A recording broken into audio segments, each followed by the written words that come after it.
Hello, hello, hello. আজকে আমি চলে এলাম আপনাদেরকে একটি জিনিস সম্পর্কে জানাতে। সেটি হচ্ছে এটি কমপ্লিটলি একটি লার্নিং ম্যাটেরিয়াল। এটা কোনো আ মার্কেট আউটলুক নয়। সো এই জিনিসটি আইসিটি বা price action algorithmic price action মডেলের সবথেকে ইম্পোর্টেন্ট একটি জিনিস। সেটি হচ্ছে what is swing points and how to identify MSA. both of these things are correlated. এটি যখন আমরা ভিডিওতে যাব উম, বা চার্ট অ্যানালাইসিসে যাব তখন আমরা আপনাদেরকে ভালো করে বুঝিয়ে দিব। So thank you for watching. So চলুন আমরা ভিডিওর নেক্সট অংশগুলো কন্টিনিউ করি। সো প্রথমে ডিসক্লেমার।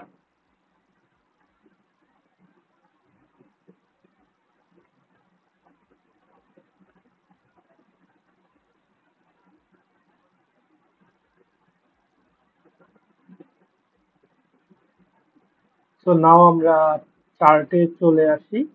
আহ, যে সুইং পয়েন্ট কাকে বলে এবং কিভাবে আমরা সুইং পয়েন্ট এবং মার্কেট স্ট্রাকচার শিটকে আইডেন্টিফাই করতে পারবো।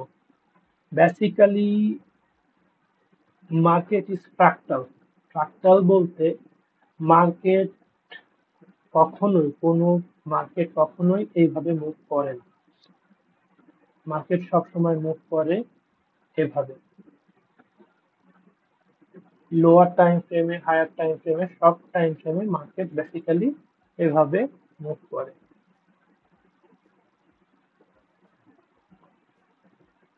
Like this. So what is swing point? Swing point হচ্ছে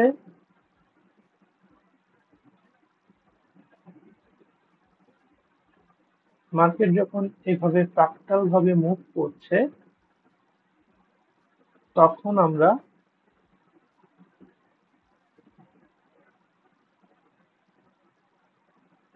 এই যে পয়েন্ট গুলো আছে,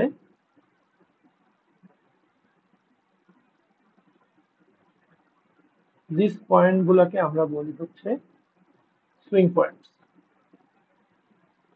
সো আগে দেখাই চার্টে গেলে যে সুইং পয়েন্ট কাকে বলে, কারণ নতুন নতুন ফ্রম দ্য বিগিনিং এ আমারও সুইং পয়েন্ট বুঝতে সমস্যা হতো। সো দ্যাটস ওয়াই আমি মনে করলাম বেসিক থেকে আমরা যদি একটু দেখাই সবাইকে তাহলে সবার ক্ষেত্রে একটু বেটার হয়ে যাবে। লাইক আমরা যদি ডেইলি চার্টে যাই,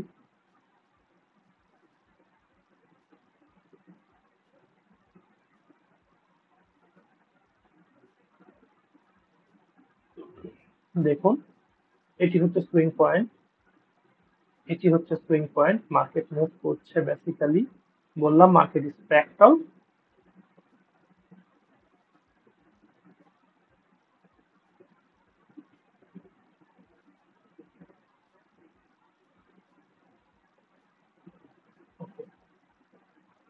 so this is swing point.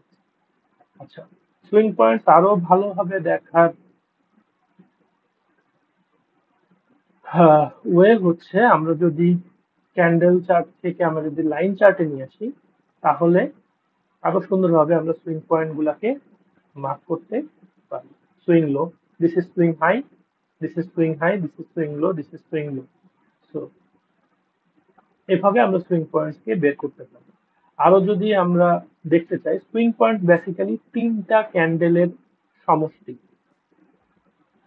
আরো ভালোভাবে বলতে গেলে বলা যায় সুইং পয়েন্টস মূলত তিনটা ক্যান্ডেলের সমষ্টি। This is candle number one. আচ্ছা,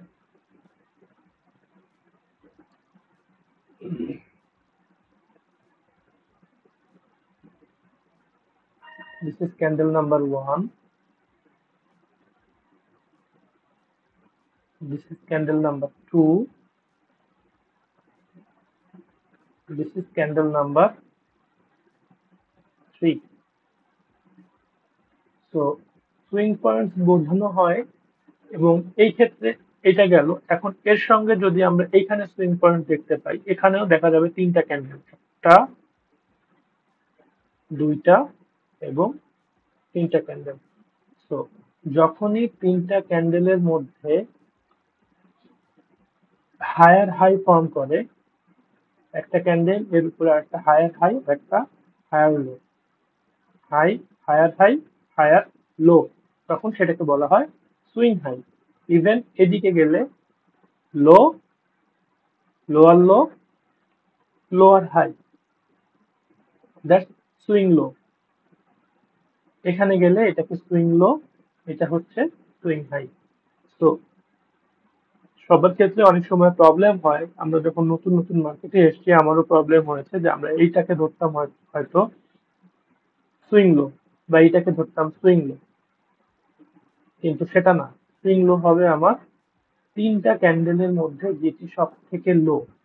বাম পাশে একটা, যদি লো এর দিক থেকে দেখতে হয়, বাম পাশে একটা লো, তার নিচে লোয়ার লো, তার উপরে হচ্ছে লোয়ার হাই।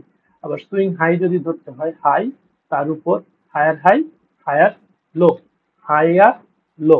তো দিস থ্রি ক্যান্ডেলের সমষ্টিকে আমরা বলি হচ্ছে swing high and swing low. আচ্ছা, এখন আসি মার্কেট স্ট্রাকচার শিফট কাকে বলে।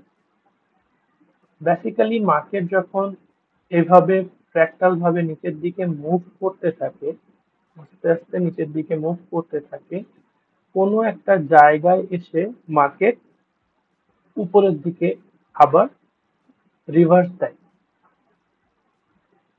এভাবে রিভার্স দিতে শুরু করে। তো যে লেভেল থেকে মার্কেটটা উপরের দিকে রিভার্স দিল, সেই লেভেলে থেকে একটা মার্কেট স্ট্রাকচার শিফট, মানে মার্কেট যখন এদিকে যাচ্ছে তখন মার্কেট স্ট্রাকচার হচ্ছে bearish market structure. So this is a bearish trend. যে লেভেলে আসার পরে প্রিভিয়াস সুইং হাইকে মার্কেট ভেঙে উপরে গিয়ে আবার একটা সুইং লো ক্রিয়েট করে দেন আবার সুইং হাই ফর্ম করা শুরু করে, হায়ার হাই ফর্ম করা শুরু করে, সেই লেভেলকে বলা হয় হচ্ছে মার্কেট স্ট্রাকচার শিফট বা change in state of delivery. Like আমরা যদি এই জায়গাতে দেখি, দেখুন মার্কেট এখান থেকে swing high, swing low, swing high, swing low, swing high, swing low, আবার swing high, swing low, then swing high create করে এরপর একটা সুইং লো এখানে ক্রিয়েট করলো। So, এরপর এখানে আবার সুইং হাই, সুইং লো, মানে এই জায়গাটাতে আমরা দেখতে পাচ্ছি একটা মার্কেট স্ট্রাকচার শিফট হয়েছে। সুইং লো থেকে এই জায়গাটা যেহেতু গ্যাপ আছে, গ্যাপটা ফিল আপ করেছে এই জায়গা। So this is a market structure shift, যেখানে মার্কেট বুলিশ থেকে বেয়ারিশের দিকে মুভ করেছে। তো দেখেন, দেখতে পাচ্ছেন এখানে জিনিসটা এতটা স্মুথ হবে না কখনোই। তো এই জায়গাতে বুলিশ থেকে বেয়ারিশে মুভ করেছে, that's a market structure shift. আমরা যদি এখান থেকে লাইন চার্টেও দেখি, দেখেন এখানে আমরা দেখতে পাচ্ছি this is a market structure shift, এবং মার্কেট স্ট্রাকচার শিফটের পরে সবসময় ওই লেভেলে একটা এফভিজি ক্রিয়েট হয়। এখানে একটা এফভিজি রয়েছে। তো এই এফভিজি কে মার্কেট টাচ করে আবার যখন নিচে চলে আসে তখন আমরা কনফার্ম করি মার্কেট এখন নিচের দিকে যাচ্ছে। সো এরপরে একদিন এফভিজি এবং এই বিষয় নিয়ে কথা বলবো। সো আমার মনে হয় এতক্ষণে আপনারা বুঝতে পেরেছেন হোয়াট ইজ সুইং পয়েন্ট এবং মার্কেট স্ট্রাকচার শিফটের সঙ্গে সুইং পয়েন্ট কিভাবে রিলেটেড থাকে। So that's all for today. আপনাদের যদি কোনো কোশ্চেন থাকে এই রিলেটেড, ডেফিনেটলি কমেন্টে আমাকে জানাবেন। আহ, আমি যথাসাধ্য চেষ্টা করব আমার নলেজ থেকে আপনাদেরকে আহ, এই বিষয়গুলি নিয়ে আপনাদের কনফিউশনকে আর ক্লিয়ার করার জন্য। So that's all for today, and আশা করি আবার দেখা হবে নেক্সট কোনো ভিডিওতে। So till then, bye bye, and thank you.